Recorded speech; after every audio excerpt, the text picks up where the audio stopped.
Hola a todos los estudiantes de Psicología de sexto semestre en la asignatura Psicología aplicada a la educación 1. Estamos en la unidad de aprendizaje número 2, correspondiente al rol del psicólogo en la práctica educativa. Es importante aclarar que ya en una clase presencial nosotros tuvimos la oportunidad de hablar un poco sobre las propuestas del psicólogo educativo en el ámbito escolar. Deben ser muy constructivas y deben obedecer a la respuesta que hay que dar a esos problemas que se presentan en ella.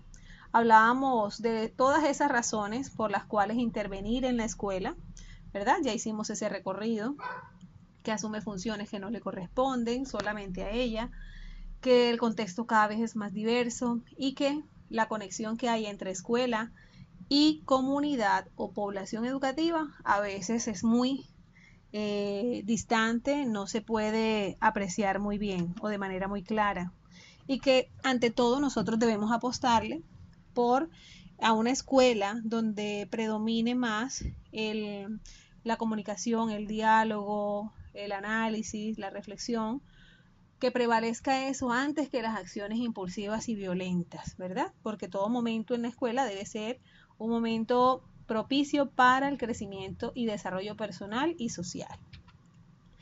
Hablábamos también, o es importante también recordar que el psicólogo educativo debe manejar una comunicación muy efectiva con cada uno de los actores de la comunidad educativa.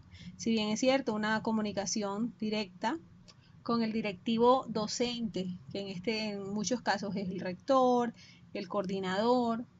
Entonces con ellos apostarle al apoyo de las propuestas que nosotros pensemos implementar. También habíamos hablado de esa comunicación que debe haber entre el psicólogo y los docentes, quienes definitivamente son sus aliados para lograr los objetivos que se propone. También, lógicamente, hay que incluir a los padres en esta comunicación clave que el psicólogo tiene con ellos en cuanto al manejo de las diferentes problemáticas que ellos manifiesten, ¿verdad? En la relación con sus hijos, en lo que tiene que ver con pautas de crianza y demás aspectos, porque si nosotros queremos trabajar con el estudiante, lógicamente no podemos dejar de lado a los padres, ya que el estudiante pertenece a ese sistema familiar, el cual en su totalidad requiere ciertas orientaciones para que su funcionamiento sea óptimo, ¿sí? También vemos cómo el psicólogo necesita comunicarse con los estudiantes, ya que son como el centro, ¿verdad? Donde recaen todas nuestras acciones. Queremos transformar esas formas de vida de los estudiantes y para hacerlo debemos llegar a ellos con una comunicación muy apropiada para la etapa del desarrollo en la cual ellos se desenvuelvan o se encuentren en ese momento. Y finalizando con esta imagen que tenemos aquí, el psicólogo debe leer el contexto, es decir, debe saber las características que hacen parte de esa comunidad en la cual está inmersa la escuela, para poder responder de verdad de una manera pertinente ante esas necesidades de estas poblaciones. También hablábamos de estos roles del psicólogo educativo, que podemos hablar que pueden establecerse algunas funciones para cada uno de estos roles, que son 4. En esta ocasión vamos a hablar de 4 roles: el rol de orientador, asesor, preventor y gestor. Entonces, en la orientación nosotros asociamos, es el rol como más conocido, ¿verdad? Del psicólogo educativo, donde orienta de manera individual y grupal o colectiva alrededor de algunas problemáticas. Por lo general, estamos llamados inicialmente a hacer una exploración de esas dificultades a nivel académico que tienen los estudiantes, que pueden estar presentando los estudiantes, y poder brindar algunas herramientas para que estos mejoren su desempeño académico o sus aprendizajes, ¿verdad? Los aprendizajes esperados en cada grado. Así también, en la orientación podemos atender problemas emocionales, donde estudiantes que puedan tener algunas carencias afectivas, que estén pasando por situaciones difíciles a nivel familiar, y que estos también pueden acudir a nuestra función de orientadores de manera voluntaria o en otros casos remitidos por otros. En la mayoría de los casos son remitidos por los directores de grupo, por los docentes, por las personas que estén interactuando con ellos permanentemente a nivel académico y que requieran ese apoyo desde la orientación. Desde la orientación también embarcamos el proyecto en el cual estamos ahora, que es el de orientación vocacional, que es una acción muy necesaria que debemos emprender con los estudiantes y ya sabemos todo lo que involucra esto, ¿verdad? Ya nosotros también estuvimos hablando, profundizando un poco sobre lo que hacemos en el proceso de orientación vocacional, que exploramos tanto intereses, aptitudes, actitudes, ¿verdad? Habilidades que son las mismas aptitudes. Entonces evaluamos todo eso, ¿verdad? Todos esos elementos para poder brindar una guía, una pauta sobre la cual el estudiante puede apoyarse y tomar una decisión más efectiva. Entonces, todo eso hace parte de ese rol, gran rol de orientador. Tenemos el rol de asesor, en el cual podemos enmarcar como todas esas acciones dirigidas al apoyo de los procesos académicos en la escuela o en la entidad de educación, porque también en la educación superior se habla de estos tipos de roles. En la parte de cómo actuamos como asesor, miramos más que todo lo que tiene que ver con clima de aula, miramos el modelo pedagógico, el horizonte institucional, miramos los aprendizajes de los estudiantes, cómo se está evaluando a los estudiantes, para que con el conocimiento que tenemos de las etapas del desarrollo del estudiante, de las diferentes teorías del aprendizaje, las cuales conocemos y dominamos, nosotros podemos orientar, ¿verdad?, la implementación de las distintas acciones educativas de la escuela o de la institución de educación en cualquiera de los niveles. Entonces estamos allí como unos asesores permanentes de calidad, ¿sí? Asesores de calidad para que los procesos se den de una manera coherente, efectiva y que responda a las necesidades de la población, nuevamente lo digo. Y también que responda a ese horizonte que la institución se ha trazado, a la misión, a la visión, ¿verdad? A los objetivos institucionales, la filosofía que sigue la institución. Entonces, como somos los expertos en materia de enseñanza y de aprendizaje, podemos orientar todos esos procesos que se desprendan de la parte pedagógica, ¿sí? También estamos actuando desde un rol que es el rol de preventor. Ese rol de preventor, allí diseñamos los planes, ¿verdad?, para poder prevenir ciertos problemas, prevenir la aparición, ¿verdad? Primero intervenimos. Por ejemplo, si hay embarazos tempranos, que eso es el pan de cada día, ¿cierto? A temprana edad o no planificados, nosotros establecemos unas acciones dirigidas a la prevención, ¿verdad? Pero primero, para que esto pueda parar allí y evitar que muchas estudiantes más puedan tomar ese tipo de decisiones sin antes conocer las implicaciones que esto trae, ¿verdad? De todo el manejo de su cuerpo, el manejo de las relaciones genitales, que en algún momento no se piensa en esas consecuencias. Entonces, hacemos programas de prevención, ¿verdad? Prevención del consumo de drogas, prevención del maltrato, por ejemplo, ¿verdad? Entonces, esa prevención la hacemos a través de la promoción, ¿verdad?, de hábitos de vida saludable, la promoción de la construcción de proyectos de vida. Entonces, aquí en este rol de preventor, nosotros somos también muy propositivos, planteando proyectos que vayan dirigidos a la solución de un problema. Nosotros siempre desde este rol de preventor debemos estar alertas, muy atentos a las dinámicas que se están dando en la institución donde estamos inmersos y poder detectar, como estamos alerta, detectamos aquello que no está funcionando como debería funcionar, entonces tomamos acciones. Una cosa es, sí, estamos alerta y estamos detectando eso que está ocurriendo, pero no podemos quedarnos cruzados de brazos. Tenemos que plantear acciones, como decíamos en la frase inicial de esta clase, ¿verdad? Acciones propositivas que promuevan cambios a su vez positivos, ¿cierto? Entonces, eso no podemos estar aislado de ese rol de preventor. Y luego, un rol también que tenemos que es el de gestores. Nosotros en las escuelas estamos con una dificultad y es que tenemos una cantidad de estudiantes por cada psicólogo, por ejemplo, o por cada orientador. Tenemos a nuestro cargo 800 estudiantes, entonces, lo cual en ocasiones dificulta la generación de todas las acciones que debemos emprender y que puedan beneficiar a un 100% de la población. Por ello, en la gestión nosotros lo que hacemos es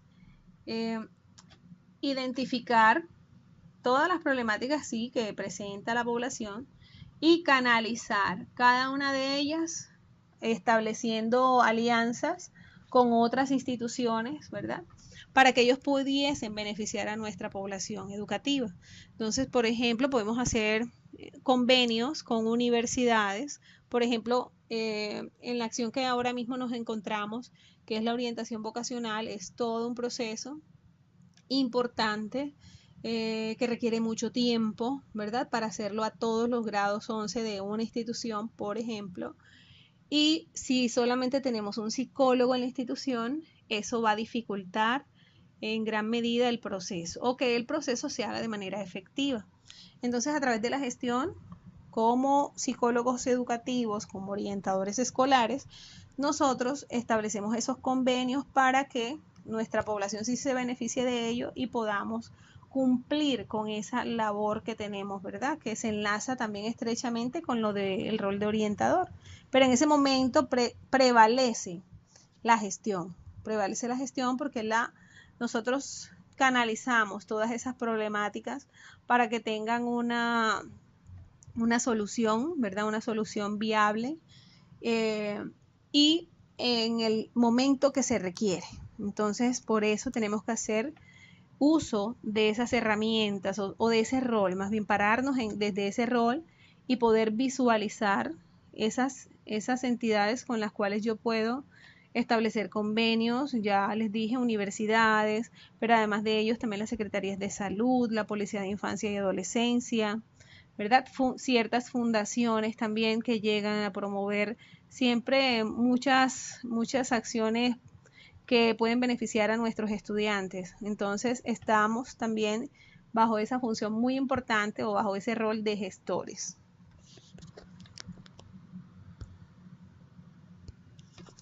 Luego de hablar un poco de los roles, desde cualquiera de los roles nosotros que vayamos a hacer, aunque los separamos para poder entender un poco las acciones que emprendemos en la institución y vemos que son bastantes, ¿verdad? No necesariamente tienen que actuar de manera desarticulada. Nosotros no estamos en un momento siendo orientadores y dejamos de ser preventores, por ejemplo. Están muy íntimamente relacionados y eso hay que tenerlo muy presente. Solo los dividimos aquí para efectos de una mayor comprensión de esa responsabilidad que tenemos. Ahora tenemos unas fases de intervención, ¿sí? Ya hablamos de los roles, ahora nosotros qué hacemos para poder intervenir en la parte educativa, en el campo educativo. En toda situación nosotros tenemos que entrar a hacer diagnóstico. Inicialmente, para poder intervenir, tengo que partir de una realidad que me muestra esa institución, que me muestra esta población, que tenemos, porque pueden haber muchos problemas, pero también tenemos que seleccionar y jerarquizar, ¿verdad? Por orden de importancia.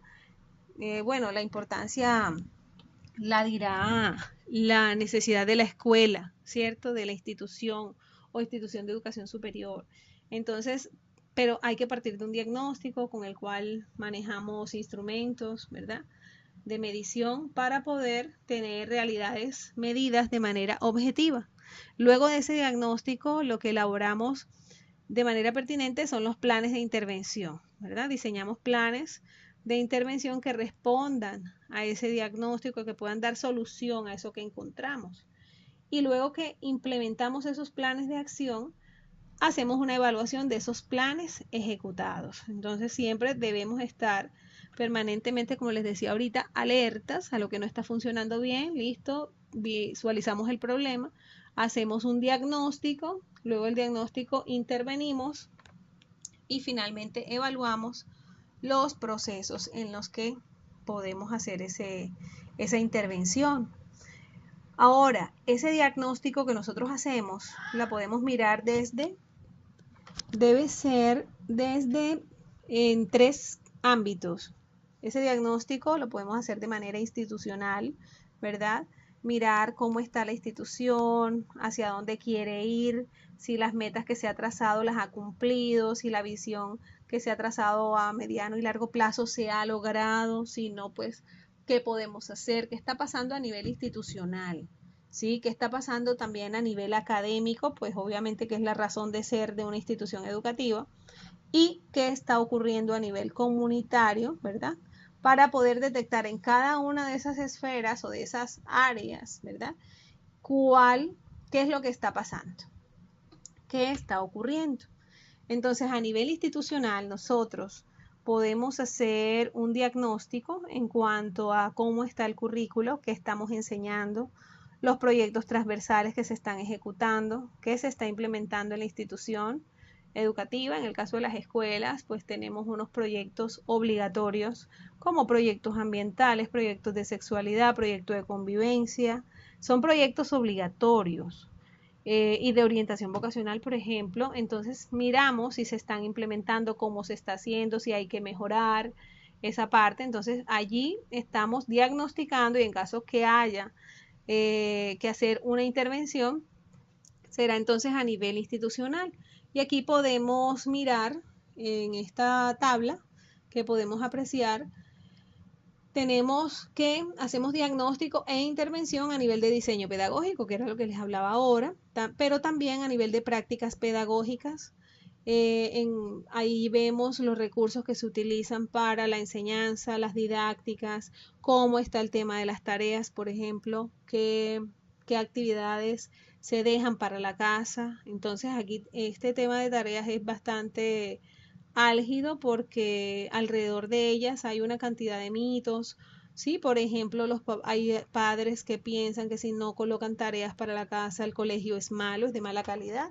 Otros quisiesen que no se colocaran tareas, ¿verdad?, para la casa, lo cual significa una carga para los padres. Lo cierto es que las tareas sí deben replantearse en relación a la posibilidad real que tiene el estudiante de hacer la tarea, porque la tarea es para que la haga el estudiante, no para que la hagan otras personas que ya aprendieron y que están en otra etapa del desarrollo. Entonces allí, alrededor de las tareas, hay mucho que reflexionar en la parte educativa y que examinar. También podemos hacer diagnóstico e intervención a nivel de gestión de aula, es decir, cómo está la planeación de las clases, cómo son esos estilos pedagógicos, cómo se evalúa lo que les decía ahorita, ¿verdad? Cómo se evalúa al estudiante, si se implementa la autoevaluación, la coevaluación o la heteroevaluación, y si hay una conjugación de esos tres tipos de evaluación. Por ejemplo, la hetero es la que el maestro le hace al estudiante, ¿verdad? Recordemos eso. La coevaluación es la que el estudiante le hace a su par, ¿verdad? A su compañero. Y la autoevaluación es la que el mismo estudiante hace de su propio proceso de aprendizaje. Entonces, vemos cómo se está dando esta gestión de aula. Y finalmente, a nivel institucional, vemos cómo está el seguimiento académico, es decir, cómo están los estímulos que se ofrecen a los estudiantes, ¿sí? Esos estudiantes cómo se motivan para ser cada día mejores, a nivel de competencias,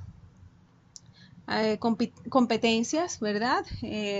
Básicas que influyen en la calidad educativa. Entonces tenemos que mirar cómo está el colegio a nivel de pruebas estandarizadas, ¿verdad? Respecto a sí mismo en un tiempo determinado o en comparación con otras instituciones educativas, para, en caso, ¿verdad?, que podamos determinar que hay problemas allí, pues allí es donde hay que empezar a trabajar.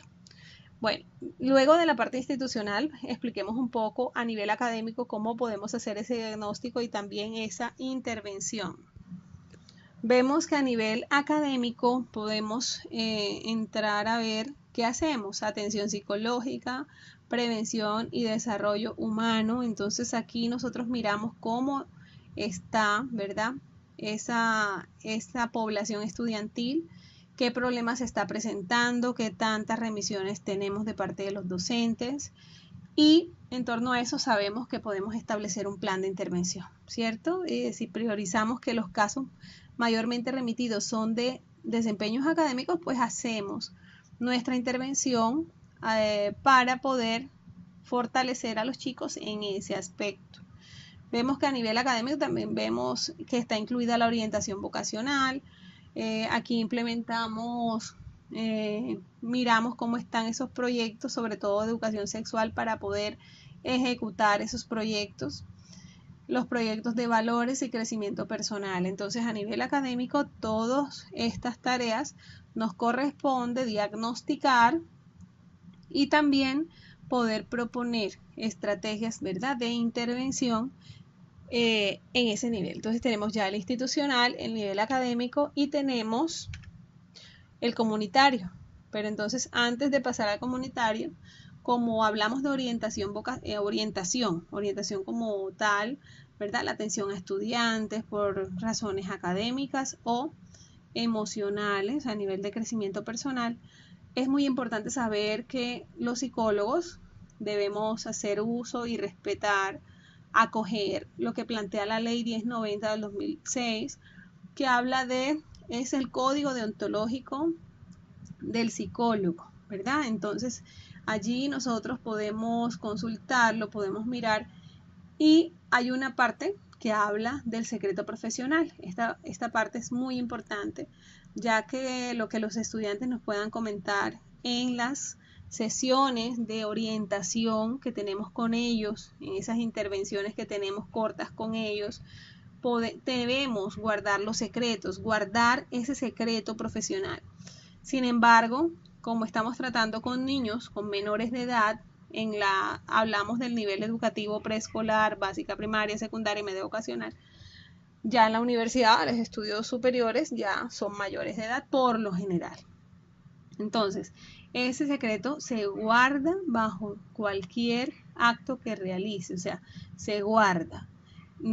Sin embargo, lo que debemos hacer cuando son menores de edad es persuadir al joven, persuadirlo o persuadirla para que se deje ayudar, y que para dejarse ayudar ella puede, o el psicólogo a cargo puede pedir una ayuda adicional, ¿sí?, para que ese estudiante pudiese terminar de socializar lo que le aqueja, para que pueda reflexionar, ¿verdad?, sobre ello. Entonces, hasta ese punto nosotros tenemos que decirle, estamos en la obligación de decir a ese estudiante que se acerca a nosotros a confiarnos un problema, ¿verdad?, le podemos persuadir y decir que necesitamos ampliar esa cobertura a ese problema que él presenta, que es por su bienestar. Bueno, en fin, cada uno con su estilo deberá persuadir a ese estudiante para que se deje ayudar, para que de alguna manera pudiéramos dar esas informaciones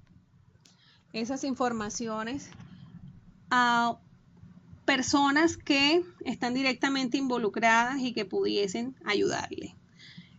Claro que nosotros no lo desamparamos, pero sí guardamos esa confidencialidad que amerita, pues, el hecho de que una persona venga a contarte sus problemas, lo que más le aqueja o lo que más le avergüenza, ¿verdad?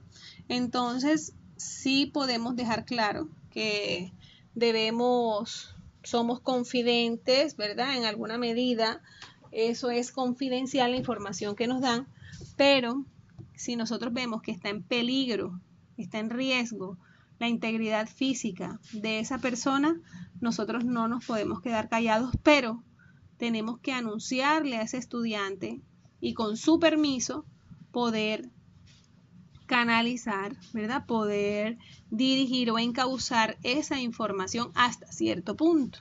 Porque si bien es cierto que yo pudiese remitir a ese estudiante que me comenta problemas de abuso sexual, de ideas de suicidio, pues lógicamente yo tengo que advertirle que lo que me acaba de contar, ¿verdad? Si yo me quedo callada, por ejemplo, o callado, en el caso de los chicos, su vida podría correr riesgos. Entonces, por omisión, si no actuamos, también somos culpables. Entonces, si el riesgo, si la vida de esa persona está en riesgo, pues allí hay excepciones, pero excepciones con la persuasión que debemos hacer a ese estudiante, a esa persona que viene en busca de un apoyo, ¿sí? Entonces, el secreto profesional tiene allí esas características. Sí, debemos guardar la confidencialidad, pero también debemos advertir que no es que nos vamos a quedar callados si alguien me dice me voy a suicidar. Entonces el chico se va. De alguna manera hay que ayudarle, ¿sí? Pero antes que se vaya de la oficina, él debe saber que tu obligación como psicólogo es ayudarle también a que pueda él visualizar ese problema, ese conflicto que le está atravesando. Le damos la orientación, ¿sí? Pero le hacemos ver que necesita una ayuda más profunda, con mayor seguimiento, porque aprovecho para reiterar que en la educación, en la parte escolar, no se hace psicología clínica por todos o sea, psicoterapia, por los tiempos, ¿verdad? Que tampoco no son los muy extensos debido a esa relación tiempo y estudiantes, número de estudiantes que tenemos a cargo. Les decía ahorita lo de los 800, pero hay colegios que tienen 1400 estudiantes. Entonces, como tienen 1400, no supera el hecho de los debiera ser 1600, ¿sí? 1600 estudiantes para tener 2 psicólogos o 2 orientadores escolares, lo cual es bastante complicado. Entonces, mientras no se llega al otro rango de 80, sigue un solo psicólogo con 1400 estudiantes. Les estoy colocando un ejemplo, ¿verdad? Drástico. Pero es cierto y hay que aclarar que nosotros no hacemos psicoterapia en la escuela, pero sí brindamos una orientación ante ese problema que el estudiante nos trae o que el maestro nos está remitiendo. Y a nivel comunitario, nosotros hacemos un diagnóstico, ¿verdad? Y plan de intervención a nivel de la escuela de padres. Debemos saber, gracias a la lectura de ese contexto que hacemos, a qué se dedican los padres, qué requieren los padres para su formación, ¿verdad? Y poder beneficiarlos. ¿Cómo está la comunicación interinstitucional? Es decir, nosotros allí a nivel comunitario establecemos alianzas, que era lo que ahorita les hablaba del rol del gestor, ¿cierto? Nuestro rol como gestores, nosotros tenemos que propiciar esa comunicación interinstitucional para lograr beneficios para nuestra población.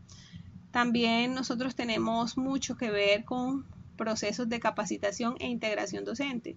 Claro, nosotros tenemos que estar alertas, como bien lo he dicho hace unas diapositivas, debemos estar alertas para saber qué necesita el maestro aprender, porque ya hemos hablado que si un maestro actúa de manera inadecuada, en muchas ocasiones él cree que está haciendo lo adecuado y por eso él lo sigue haciendo. Entonces hay que mostrarle a ese profesor, a esos maestros, que hay otras formas de hacer las cosas, hay otras formas que pueden resultar muy efectivas y que por qué no las toma, por ejemplo, que sea una opción, una alternativa, Entonces nosotros también hacemos ese diagnóstico y esos planes de intervención en estos niveles.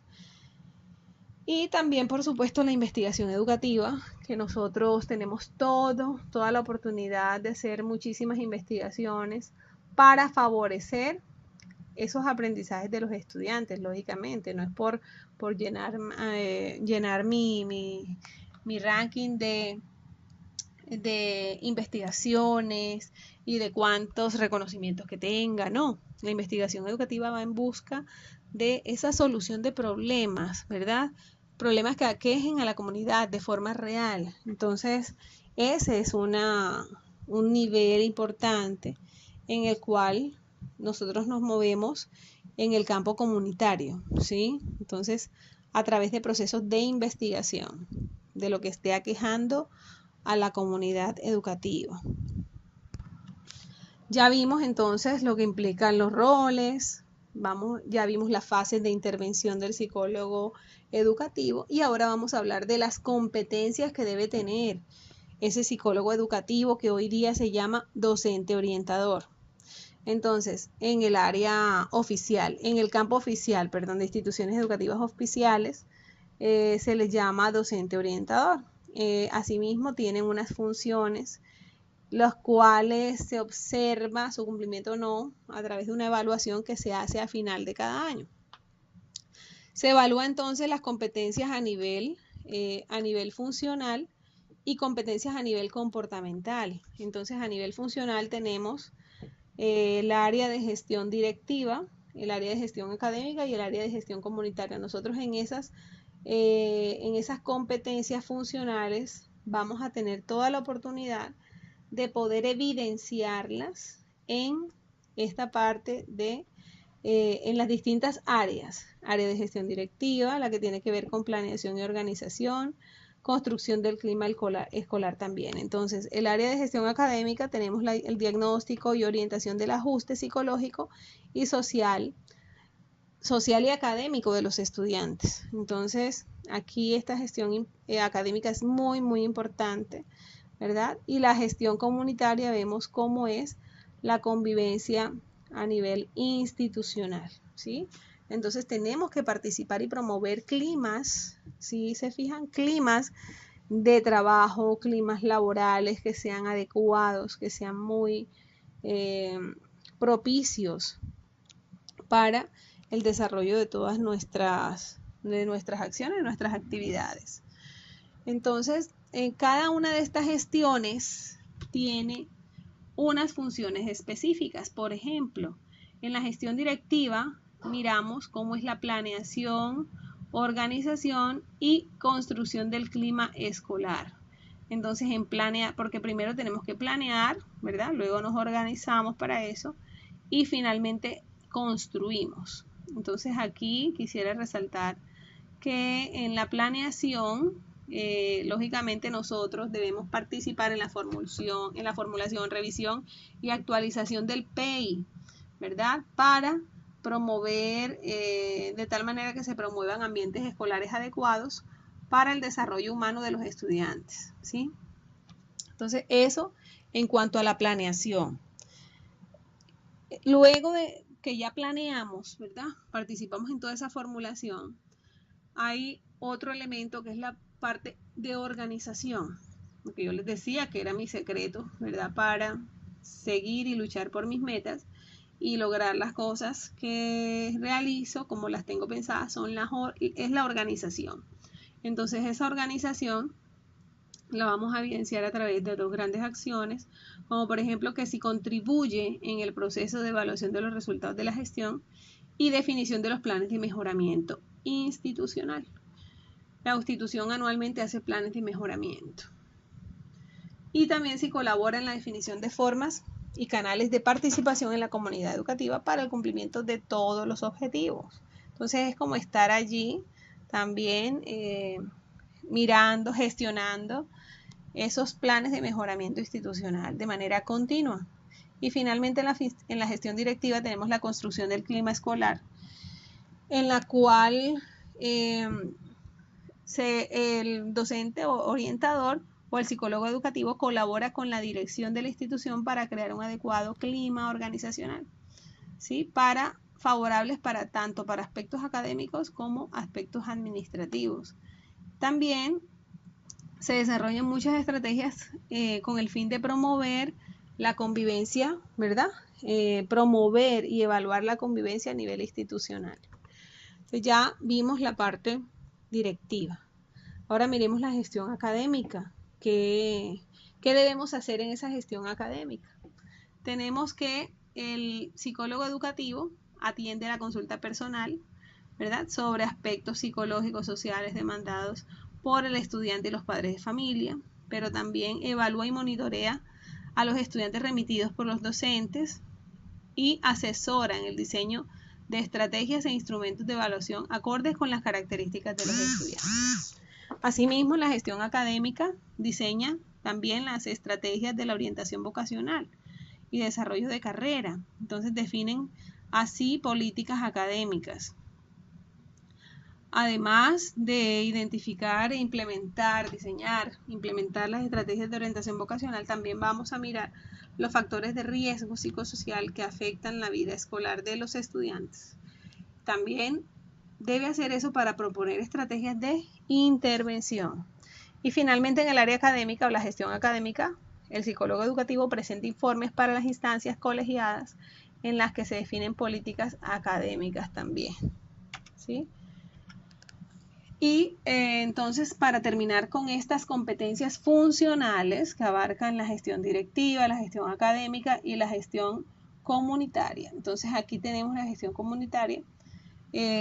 Lo que prevalece es que el psicólogo educativo diseña y pone en marcha, la escuela de padres, ¿sí?, para apoyar a las familias en la orientación psicológica, social y académica de los estudiantes.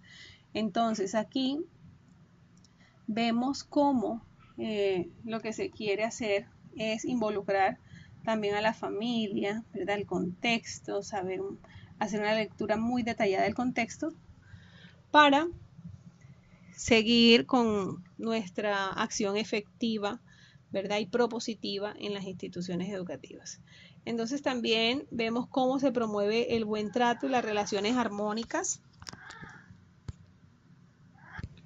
Asimismo, en la función comunitaria, en la gestión comunitaria, el psicólogo educativo debe promover el buen trato y las relaciones armónicas entre los miembros de la comunidad en la cual se encuentra inmerso. Además, en esta gestión comunitaria, además de promover ese buen trato, establece las relaciones con distintas instituciones para intercambiar experiencias y recibir apoyo en ese campo de la orientación, como les decía al inicio, estableciendo convenios con diferentes organizaciones. Entonces ya hasta acá estamos hablando de las competencias funcionales que debe tener un psicólogo educativo o docente orientador, como le llaman desde el campo oficial, desde las instituciones de naturaleza oficial aquí en nuestro país. También tenemos, además de esas competencias funcionales, tenemos las competencias comportamentales, aquellas que son, por ejemplo, el liderazgo. Es decir, el psicólogo, este profesional debe ser capaz de emprender proyectos, de jalonar, de tener esa iniciativa, ¿verdad?, y de jalonar a las personas, de convencer a los demás y propiciar ese trabajo en equipo, ¿verdad?, alrededor de una problemática específica. Entonces, ningún psicólogo educativo que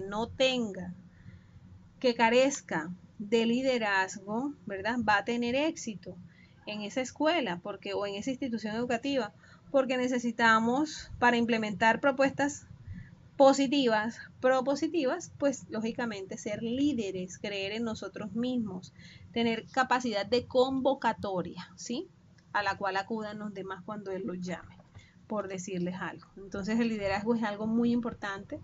Hay otra competencia comportamental que es la sensibilidad interpersonal.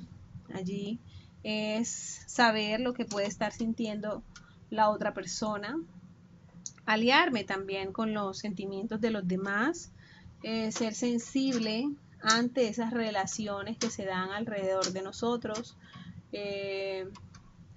Sí, tener esa capacidad de saber cómo se siente, lo que comúnmente también vemos como capacidades empáticas, ¿verdad? Como tener empatía ante el otro.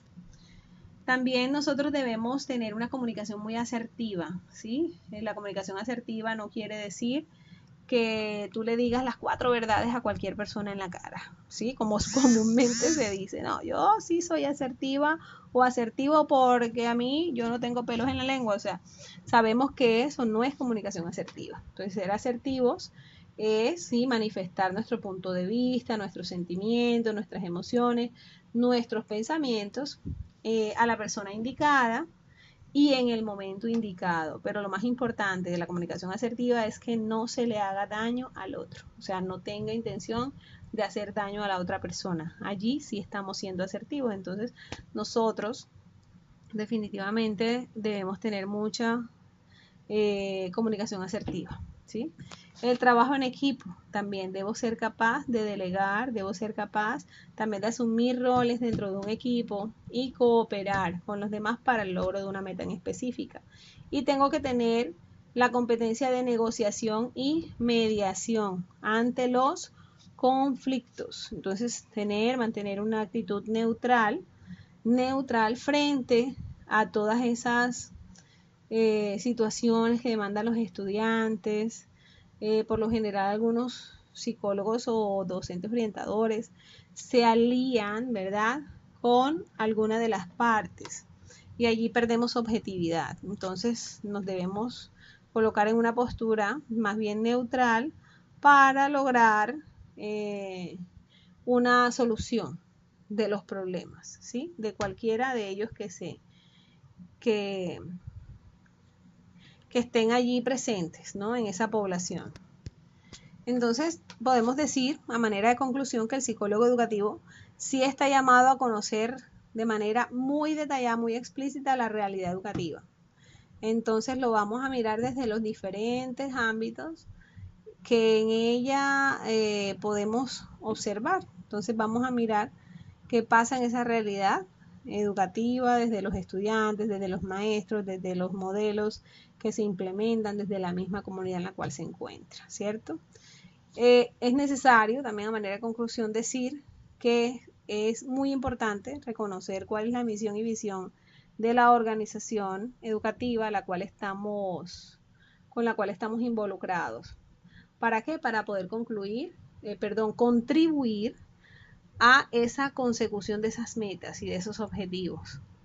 ¿A través de qué lo logramos? Como decíamos ahorita, de la formulación, ejecución y evaluación de diferentes proyectos, ¿sí?, que nosotros pensemos que sean muy pertinentes para dar